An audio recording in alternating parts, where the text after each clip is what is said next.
Já estamos de volta com o programa Arena do Futuro. Para esse segundo bloco, estamos estudando hoje um tema muito especial, mas muito importante mesmo, sobre o poder do Evangelho na criação, na redenção e na vida de cada um de nós. Antes da gente continuar o tema, eu queria lembrar a você que nós temos um curso bíblico inteiramente grátis em DVD. É uma série de 18 lições em DVD. É o Grande Conflito, com uma capa nova chamada Tempo de Esperança, que você poderá adquirir de graça. É só mandar um e-mail para a gente. Nosso e-mail é arenadofuturo@novotempo.org.br. Ou você pode ligar para cá também, para Novo Tempo, e nós vamos enviar de graça para sua casa. Nós temos também um site e temos o Twitter. O nosso site é novotempo.com/Arena do Futuro. E o Twitter, @Arena do Futuro. Deixa eu colocar meu DVDzinho aqui. E nós vamos então agora nos preparar para o estudo desse segundo bloco. Tá pronto? Tá preparado? Então abra sua Bíblia. Nós vimos no primeiro bloco que o Evangelho é uma pessoa. O Evangelho é Jesus Cristo. Evangelho, palavra e verbo significam a mesma coisa nesse contexto. Agora, nós precisamos entender o poder do Evangelho na redenção. Já vimos que todas as coisas foram criadas pela palavra de Deus. Haja isso, haja aquilo, haja isso, haja aquilo.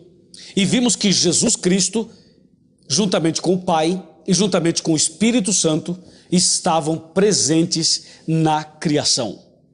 Mas e na redenção? Pois é, na redenção é o que nós vamos considerar agora.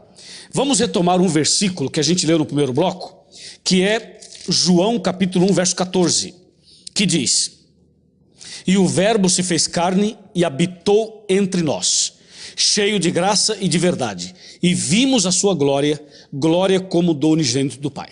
Então, primeiro ponto, o verbo é Jesus. Jesus se fez carne, nasceu nesse mundo, viveu entre nós por 33 anos e meio, até chegar o ponto em que ele foi ao Calvário para ser crucificado.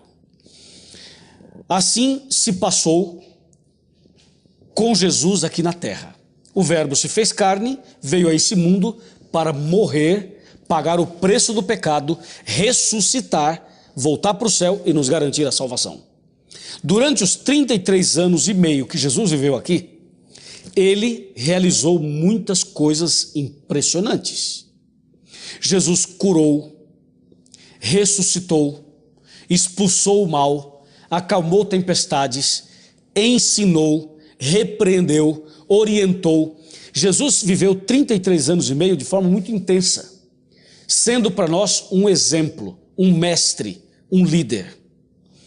Assim Jesus passou por essa terra, deixando-nos o exemplo e sendo de verdade a nossa esperança, a nossa luz, a nossa direção para uma vida vitoriosa. Agora, quando nós analisamos que Deus criou tudo pelo poder da sua palavra, vejam que quando a Bíblia fala que a palavra se fez carne, o verbo se fez carne, agora Jesus Cristo aqui na terra era a palavra encarnada, é o verbo que se faz carne. Então Jesus agora, ao falar, ao repreender, ao curar, ao ensinar, é o verbo em ação. Deu para entender? É o verbo em ação. É Jesus agindo para libertar as pessoas. Vejam só o que está escrito em Lucas, capítulo 4, versos de 16 a 18.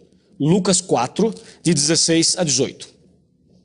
"Indo para Nazaré, onde fora criado, entrou num sábado na sinagoga, segundo o seu costume, e levantou-se para ler. Então lhes deram o livro do profeta Isaías, e abrindo o livro, achou o lugar em que estava escrito: O Espírito do Senhor está sobre mim, pelo que me ungiu para evangelizar os pobres, enviou-me para proclamar libertação aos cativos e restauração da vista aos cegos, e para pôr em liberdade os oprimidos, e apregoar o ano aceitável do Senhor." Assim, Jesus descreve a sua missão. A missão de Jesus era tornar os homens livres. Por que tornar os homens livres? Porque o pecado os havia aprisionado. Então Jesus diz: eu fui ungido pelo Espírito Santo para pregar o evangelho e para trazer liberdade aos oprimidos, para trazer vida a quem não tinha ou a quem não tem vida. Essa é a missão do evangelho. Esse é o plano de Deus. É por isso que Paulo diz: eu não me envergonho do evangelho, porque o evangelho é o poder de Deus para salvar, para libertar aquele que crê. Como Jesus diz aqui em Lucas: o Espírito de Deus está sobre mim e me ungiu para evangelizar. O que é então esse evangelizar? É justamente levar a palavra para as pessoas. Só que nesse caso, Jesus era a própria palavra. Inclusive, aqui, quando Jesus esteve na terra, não existia o Novo Testamento, sabia? Somente existia o Antigo Testamento. Só havia essa parte. Essa parte de cá não havia. Por que não havia? Porque Jesus era o próprio Evangelho. Jesus dizia: eu sou a luz do mundo, eu sou o sal da terra. Ele dizia: vinde a mim todos que estáis cansados. Ele mesmo dizia isso para as pessoas. Hoje, para a gente ouvir isso, a gente tem que ler. Então, enquanto Jesus esteve aqui na terra, não havia Novo Testamento, só havia o Antigo Testamento. Porque Jesus era o Novo Testamento em pessoa. Ele era o próprio Evangelho aqui. Ou seja, a palavra encarnada, o verbo que se fez carne. E assim como usou a palavra para criar, haja luz, haja isso, haja aquilo, ele também usou a palavra para curar e para redimir. Vejam esse caso. Vamos pegar aqui João capítulo 9. João capítulo 9. Vamos para analisar um caso em que Jesus trouxe cura usando a palavra. João 9 fala assim: a cura de um cego de nascença. Aí você começa a ler o verso 1, verso 2, verso 3, e você vai lendo, e a Bíblia diz assim, ó, no versículo 6, João 9, 6. Dito isto, cuspiu na terra, e tendo feito lodo, com a saliva aplicou aos olhos do cego, e disse: vai, lava-te no tanque de Siloé. Ele foi, lavou-se e voltou vendo. Você viu? Jesus então fez um lodo, aplicou nos olhos do cego e disse assim: agora vai e se lava no tanque de Siloé. Esse foi um caso de curar o cego, sob a ordem, sob a palavra. Jesus diz assim: agora vai e tome um banho, se lave no tanque de Siloé. Num outro episódio, Jesus olhou para o cego e disse assim, ó, vê. Somente isso, vê. Olha o tamanho da palavra, um V, um E, um chapéuzinho, né? Vê. E o cego viu. Somente isso, ele viu. Qual foi o remédio, qual foi o tratamento que Jesus fez ou usou para curar o cego? A palavra. A palavra. Vamos ver um outro caso bem conhecido, mas vale a pena a gente considerar. Vamos para João capítulo 5 agora, João 5. Aqui tem a história da cura do paralítico e tal, mas tem um versículo muito importante que é o verso 8. Jesus, conversando com o paralítico, disse assim: então lhe disse Jesus: levanta-te, toma o teu leito e anda.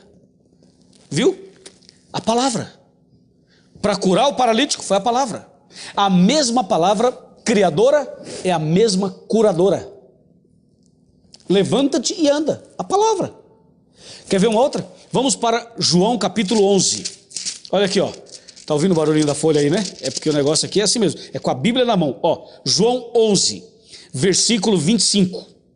Disse-lhe Jesus: eu sou a ressurreição e a vida. Quem crê em mim, ainda que esteja morto, viverá. E todo o que vive e crê em mim, nunca morrerá. Crês isso? Aí ele continua. Ele vai relatando tudo. E finalmente, Jesus Cristo diz assim: Lázaro, vem para fora. Olha que impressionante. O João capítulo 11 vai narrando a história de Lázaro, a história toda. Eu vou destacar para você agora 2 versículos. Nós vamos pegar aqui, por exemplo, o versículo 42. 43 é melhor então. E tendo dito isto, 42. João 11, 42 e 43 e 44. Eu vou ler só o 43. E tendo dito isto, clamou em alta voz: Lázaro, vem para fora. Ouviu isso? Lázaro, vem para fora. Palavra. A palavra. Jesus ressuscitou Lázaro somente com a palavra. Aí está o poder de Deus. Por isso Paulo diz, eu não me envergonho do Evangelho. O Evangelho é o poder de Deus para salvar e para ressuscitar, para curar, para libertar. Quando Jesus chamou Lázaro, o defunto saiu, amigo, e já estava morto, sepultado há uma semana, e o defunto levantou. Que palavra é essa? Que Deus é esse? Que Jesus é esse que diz, Lázaro, vem, e o defunto levanta? Assim vai acontecer quando Jesus voltar. Os mortos ressuscitarão. Sabe como? Pelo poder da palavra de Jesus. Ele vai dizer para as pessoas, levanta-te, teu pai te chama. Levanta-te, teu pai te chama. E Jesus vai chamar, dar ordens com a sua palavra. E os mortos em Cristo ressuscitarão como Lázaro ressuscitou. E se você observar um outro texto que eu vou ler agora, em Lucas capítulo 7, vai ficar mais impressionado ainda. Quer ver? Ó? Lucas capítulo 7, esse é um texto muito curioso, porque ele trata do que aconteceu numa região, uma pequena vila chamada Naim. Lucas 7, de 11 a 17, eu não vou ler tudo, vou ler apenas alguns versículos. Jesus chegou ali, encontrou uma mulher chorando, e o seu único filho estava morto, o seu único filho. E a Bíblia diz que Jesus, vendo aquela situação, compadeceu daquela mulher, daquela família.